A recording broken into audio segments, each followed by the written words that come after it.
Եկեք մի անգամ էլ ֆիքսենք, թե Նիկոլի ստախոսությունը ինչ աներեսության մասշտաբներ ունի, երբ որ այսօր իրան հարցնում են, դուք օրինակ ասել եք, որ մարտի 1-ը ամբողջությամբ, ամբողջ ծավալով բացահայտված է, դեռ 7 տարի առաջ եք ասել դա, թե 6 տարի առաջ, ինչ եղավ, ապեր։ Եվ սա էլի հերթական ձևի մեջ նույն շինելու մատ թափ տալու ես իմ ինչի վերաբերյալ որ տենց ասելու, բայց ես տենց բան չեմ ասել, ես չեմ ասել ամբողջական։ Ու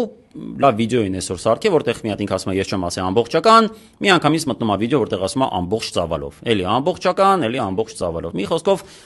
սուտ ասան, որը երբեմն թվում է, որ սա իր այդ սուտ ասելու ժամանակին երկրորդ քայլը հաշվարկել է, օրինակ հաշվարկել է, չէ՞ որ հիմա ասում է ամբողջ ծավալով բացահայտված է, նորմալ բան ողջամիտ մարդը, որը տենց սուտ բանա որոշել ասի զուտ քարոզչական նպատակով, ինչ պետք է մտածի։ Պետք է մտածի լավ, հիմա ասեմ, բայց ուժը գիտեմ, որ գոնե մոտ է process-ը, որ հեսա որ վերջանա ասեմ,